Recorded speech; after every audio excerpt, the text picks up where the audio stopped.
this Conan movie is from 2007, but despite that, there was a certain sense of timelessness about this because the subgenre of this film is treasure hunting. The plot essentially has an exotic location that has become a hub for treasure hunters, where our detective boys, aka the Shonen Tante, also end up as treasure hunters and then, as expected, mystery hunters. I'm not going to reveal much more about the plot than this related to our heroes, but what I should say is that this movie incorporates the real life lore of two 18th century female pirates, Anne Bonny and Mary Read, into its script. And the fact that a children's movie is showcasing this to the Japanese kids, and of course the kids of the world, somehow makes me very happy. Teaching or at least communicating history but making it fun, somewhat similar to the Night at the Museum franchise, is something I hope more writers do so that we get fun movies in this genre. Now, coming back to Jolly Roger, the treasure hunting in this film is actually quite solid.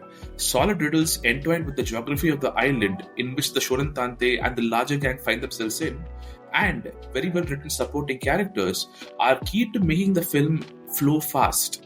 I found a lot of polish in the way the characters were written in this film. There was a sense of calm in how the plot moved forward, with each scene starting and wrapping up in a composed manner. It had time to breathe.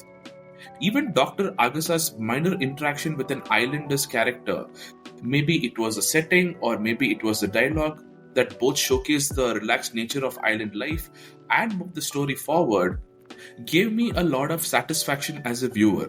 And this is not that common in the Conan movies. In other movies, the focus is always the mystery. Everything else, like character interactions, development, the environment, all are often sacrificed with the mystery in mind. But in this film, the balance was not just struck, it was maintained throughout. Maybe when I initially watched the film quite a while back, it didn't stand out compared to the other Conan movies, which were very action-packed and fast-paced, and this was kind of a laid-back, relaxed affair. But having caught this movie more recently in a much more relaxed state of mind, the mood of the film matched mine, and I could relate to its pace. So much so that I'm looking forward to a rewatch of it in the near future. Please do go ahead and watch it on a nice, windy or summery weekend with your friends or family and have a very solid, good time. Once again, my name is Kishore Ganesh. This is the Vocal About Visuals podcast, and thank you, my dear listeners, for your time and for listening. I know there has been a bit of a delay in my podcast hitting you guys. I'm trying to figure out a few things. So hopefully the podcasts become more of a regular feature, as was the case last year.